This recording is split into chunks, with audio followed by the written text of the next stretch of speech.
My name is Margaret Dawson. I'm 68 years old, a widow, and I work as a janitor at a downtown office building in Charleston, South Carolina. This past Thanksgiving, my son Daniel came over for dinner. He's 35 now and owns a thriving tech consulting company. A millionaire, living in a world far removed from mine. As I was setting down the pumpkin pie, he leaned back in his chair and smiled. "Mom, how are you enjoying the lake house I gave you?" I froze. The pie server slipped slightly in my hand. "What lake house?" I asked. He blinked, confused. "The one near Lake Asheboro. I bought it for you 2 years ago for your birthday. It's in your name." I stared at him, my mind racing. There was no lake house. There had never been any deed, any keys, not even a mention of it until now. Vanessa, his wife of 3 years, stood up suddenly. "I need to take a call," she muttered, leaving the room. I looked back at my son. "Daniel, I never received any house." His smile vanished. He pulled out his phone. "That's impossible. I set up monthly maintenance payments to $1,500 a month." I felt my knees weaken. $1,500 a month. For 2 years. That money could have changed everything. As the truth began to unravel, I had no idea that this Thanksgiving dinner would become the day I discovered my identity had been stolen, my trust shattered, and my future quietly erased by someone I had once welcomed as family. For the past 2 years I had been surviving barely. After my husband passed away, the bills never stopped. I took a job as a night janitor to make ends meet. It wasn't glamorous work, but it was honest. I scrubbed floors, cleaned restrooms, emptied trash cans. I did whatever it took to stay afloat. Most months I had to choose between groceries and my blood pressure medication. I wore the same winter coat through 2 brutal seasons, patching holes in the lining with duct tape. I told myself it was temporary, that things would get better eventually. I believed that, because Daniel had always promised to take care of me. He was my only son, and I was proud of him. After college, he built his company from the ground up. By 35, he had over 200 employees and contracts with major corporations. His success was a source of pride I carried quietly, even when our conversations grew shorter and less frequent. When his father died suddenly of a stroke, Daniel threw himself into work. I didn't blame him. Grief hits everyone differently. For him, it became a kind of fuel. For me, it became a silence I tried not to resent. Then he met Vanessa. They married after just 6 months. She was poised, elegant, the kind of woman who always seemed to belong in upscale magazines. Blonde, graceful, with a wardrobe that made you wonder if she had a personal stylist. At first, I was happy he found someone. But over time, I began to feel more like a formality than family. She smiled at me, called me mom, but there was a distance I couldn't explain. Our conversations became surface level. Holiday visits were shorter, calls were screened. I figured they were busy. That was always the excuse: work, travel, meetings. I hadn't seen Daniel in person for 4 months before that Thanksgiving. I had spent the entire day preparing his favorite dishes: mashed sweet potatoes with cinnamon, green bean casserole, homemade stuffing. The groceries cost me more than I could afford, but it didn't matter. I wanted it to feel like home, even if just for one evening. When he walked in that evening, he looked different. Confident, polished, successful. His leather shoes gleamed. His wristwatch looked like something from a luxury catalog. He hugged me quickly, then turned to help Vanessa with her coat. "Mom, the house smells amazing," he said. It was the first genuine smile I'd seen on his face in months. We sat down to dinner. I tried to listen as he talked about a business expansion to the West Coast. Vanessa chimed in about their recent trip to Europe and how they were remodeling their kitchen. Marble countertops, heated floors. I nodded and smiled, even as a quiet ache settled into my chest. The distance between our worlds had never felt wider. Dinner continued with the usual small talk: recipes, travel plans, the weather. I poured everyone coffee and brought out the pumpkin pie. As I sliced it, Daniel leaned back in his chair, wearing the contented look of someone proud of a job well done. "Mom," he said, "I've been meaning to ask, how are you liking the lake house?" That was the moment everything changed. I paused, pie server in hand, the question not registering at first. "What lake house?" I asked slowly, thinking I must have misheard. Daniel chuckled. "The one I gave you 2 years ago, near Lake Asheboro. I had the deed transferred for your birthday. You've always loved being near the water." The room went silent. I felt my stomach twist. I looked at him, blinking. "Daniel, I never received a house." His expression faltered, eyebrows knitting together. He looked over at Vanessa, who had suddenly gone very still beside him. She didn't say a word. "I had my assistant handle all the paperwork," he said, now frowning. "The deed, the setup for monthly maintenance. You should have been getting $1,500 every month for upkeep and expenses." My mouth went dry. $1,500 every month for 2 years. I gripped the edge of the table to steady myself. "I haven't received a single payment," I said quietly. "Daniel, I've been rationing my medication. Last month I had to skip a bill to afford groceries." He pushed back from the table, already pulling out his phone. His voice took on that sharp edge I recognized from his business meetings. "I have everything documented," he muttered. "Transfers, confirmation emails. It should all be there." From the kitchen, Vanessa stood abruptly. Her chair scraped against the floor. "I just remembered I have to make a quick phone call," she said, her voice a little too high. She grabbed her phone and hurried away without looking at either of us. Daniel and I exchanged a glance. "What's going on?" I asked, barely above a whisper. He scrolled through his phone, then dialed a number. "Rebecca? It's Daniel. I need you to pull up the files for the lake house I gave my mom. Yes, the one at Lake Asheboro." He put the call on speaker. Rebecca's voice was clear, professional. "Yes, I have it here. Property at 1432 Lake Asheboro Drive. The deed was transferred to Margaret Dawson on November 12, 2 years ago." "That's my name," I said, stunned, "but I never signed anything." "And the monthly payments?" Daniel asked. "All processed as scheduled," Rebecca replied. $1,500 transferred each month to the account you provided, account holder listed as Margaret Dawson." Daniel glanced at me. "What's the last 4 digits of the account number?" he asked. Rebecca answered, 4,782. I shook my head. "That's not my account. Mine ends in 9,143. The air grew heavy. Daniel stiffened. "Rebecca, who provided that account information?" There was a pause. "Then, your wife, sir. Mrs. Dawson called 2 years ago to say there was an update to your mother's banking details. She gave me the routing and account numbers, as well as a new mailing address." Daniel's face went blank. "What address?"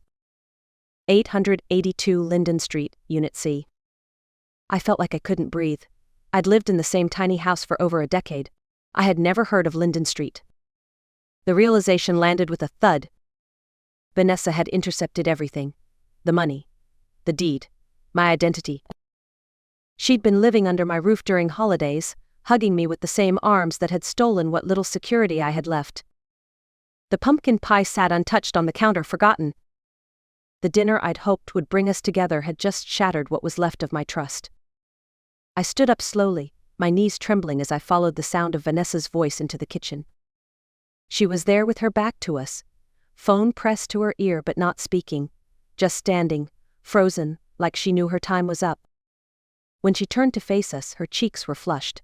"Is everything okay?" she asked, forcing a smile. Daniel's tone was flat. "Who told Rebecca to update my mother's account and address?"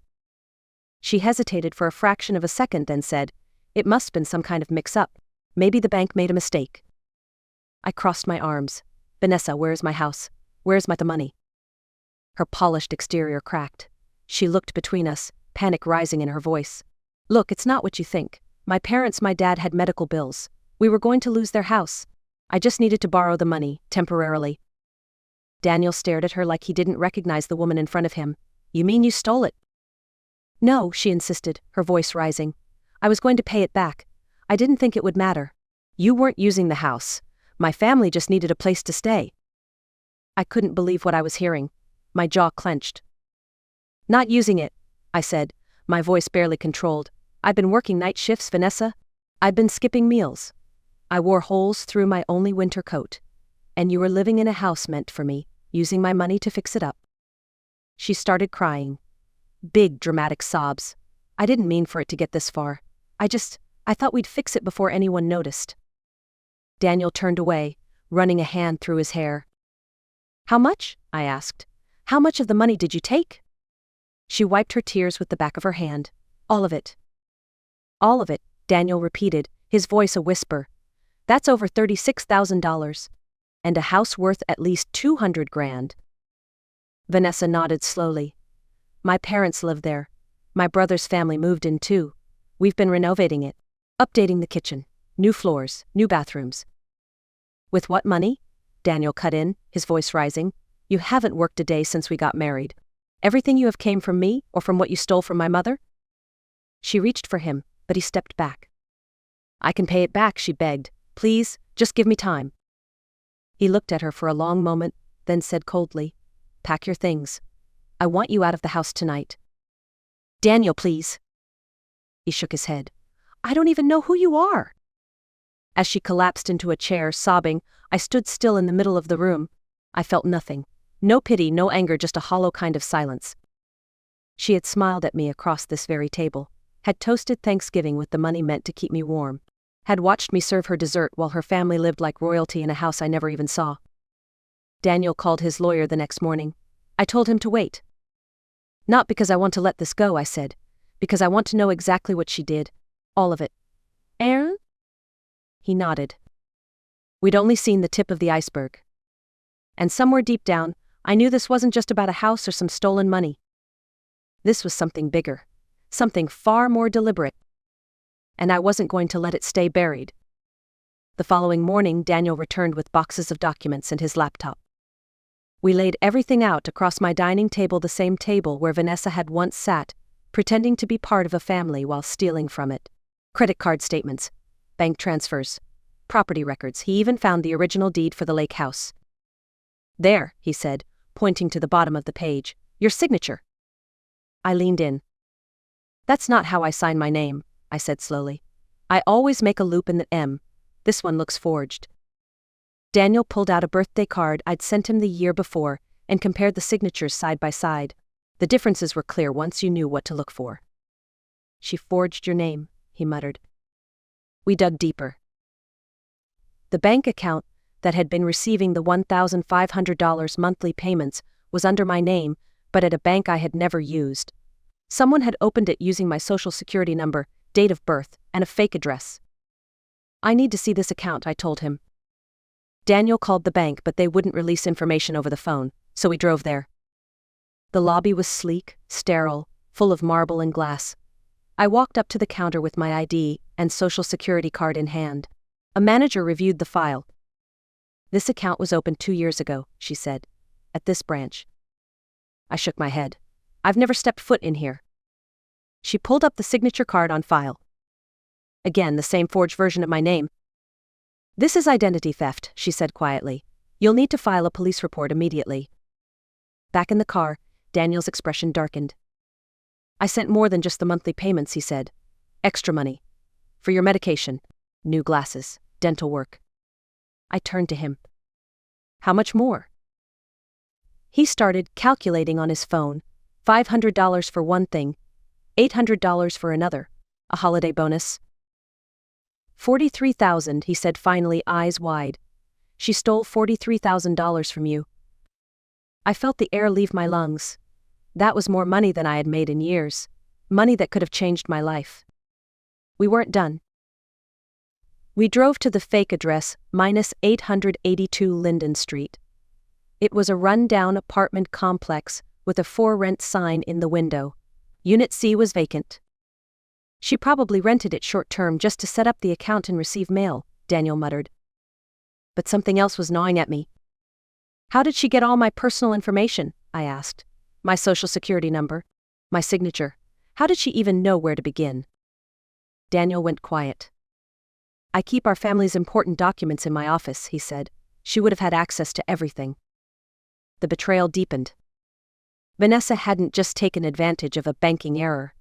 She had systematically stolen my identity, forged my signature, and lived a lie for 2 full years, all under Daniel's roof. Later that day, David's lawyer, Mr. Patterson, met with us. She didn't just steal from you, Mrs. Dawson, he said. She's been running a small-scale fraud operation using your identity. He slid a thick folder across the table. She opened 3 accounts in your name, applied for credit cards, took out a $5,000 personal loan, filed false tax returns listing you as her dependent. The IRS thinks you've been hiding income. My blood ran cold. I filed my taxes every year, I said, honestly. We know that, Mr. Patterson nodded. But the IRS doesn't. The tax returns were sent to the fake address. As far as they're concerned, you're under investigation for tax evasion. Daniel's fists clenched. How much did she steal total? Mr. Patterson flipped through the documents. Approximately $78,000. I sat back in my chair, stunned. That was over 4 years of my salary. And the house? That's the complicated part, he said.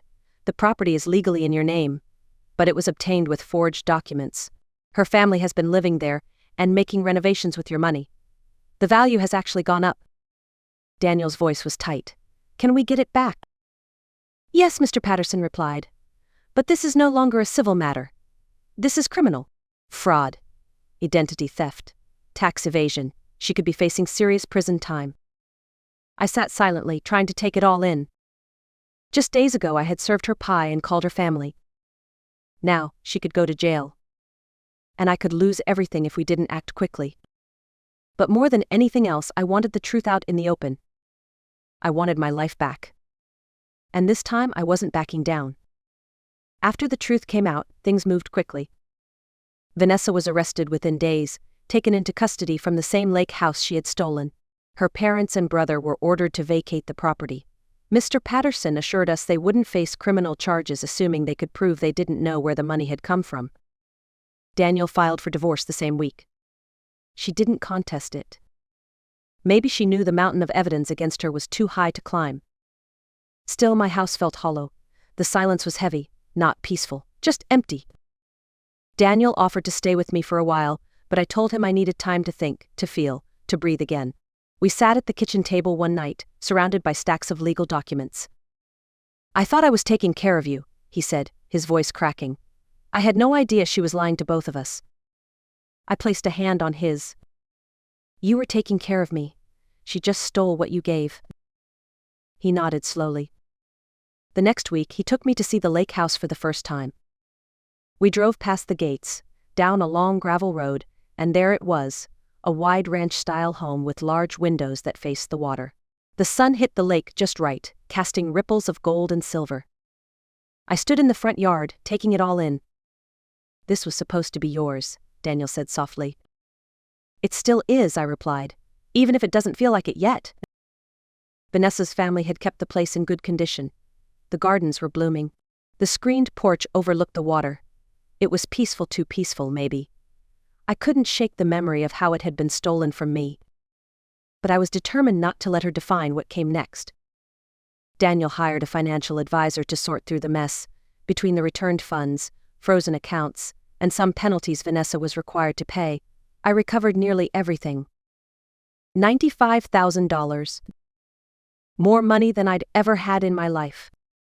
I quit my job, called my old supervisor and told her I wouldn't be coming back. She wished me well, said I deserved rest after everything. And I did. Rest. Peace. Quiet mornings by the lake with coffee and a book. Sunsets that didn't come after long shifts and aching feet. Grocery trips where I didn't need a calculator. Doctor's visits where I could actually afford the prescriptions. For the first time in years, I could breathe. Daniel began showing up more often. We had breakfast every Saturday on the porch. He called in the evenings, took me to appointments, helped fix the fence. It wasn't about guilt anymore, it was about love. Real love. We talked a lot about the past, about trust, about how someone you think you know can become a stranger. He told me he was seeing someone new, a woman named Jennifer, a forensic accountant, of all things. She knows everything, he said, about the fraud, the house, the money. And she still wants to be with you? I teased. He laughed. She says it means I'm now painfully cautious. Good, I said. That's not a bad thing to be. The lake house slowly became mine, not just legally but emotionally. I planted herbs near the kitchen window, hung family photos in the hallway, bought a new reading chair. It was no longer a crime scene. It was home. my home. And after 2 years of being erased by someone else's lies, I was finally living a life that belonged to me again. 1 year later, I stood on the same screen porch where I had once felt like a guest in someone else's life. Now, it felt like mine.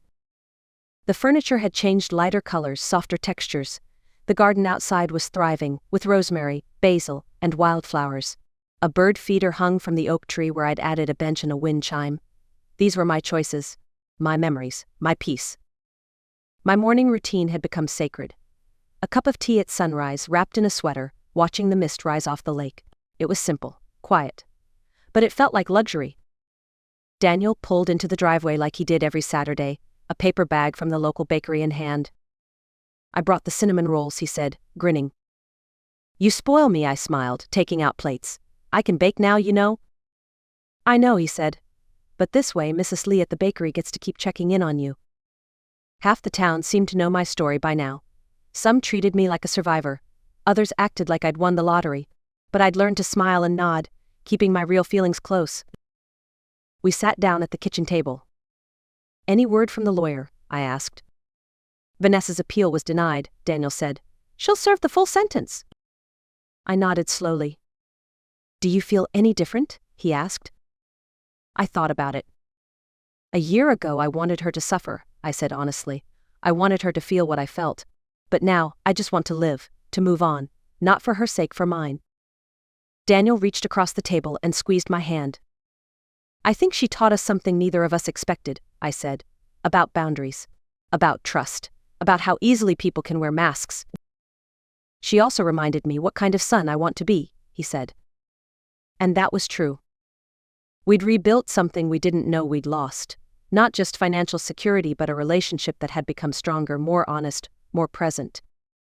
That evening, after Daniel left, I sat on the porch and watched the sun sink behind the trees. The wind rustled the water. Ducks glided near the shore. My phone buzzed with a message from Daniel. "Jennifer wants to meet you next weekend. She's making lasagna." I smiled and typed back, "Tell her I love Italian food, but she doesn't need to impress me. I already like anyone who makes you laugh." I looked out at the lake and took a deep breath. Vanessa had stolen 2 years of my life, but in the end she couldn't keep them. I reclaimed them. And now, this quiet, gentle life, this peace was mine. What would you do if someone you trusted betrayed you this deeply? Have you ever had to rebuild your life from the ground up? Tell me in the comments. And if this story stayed with you, don't forget to like and share. It helps us bring more stories of quiet strength to light.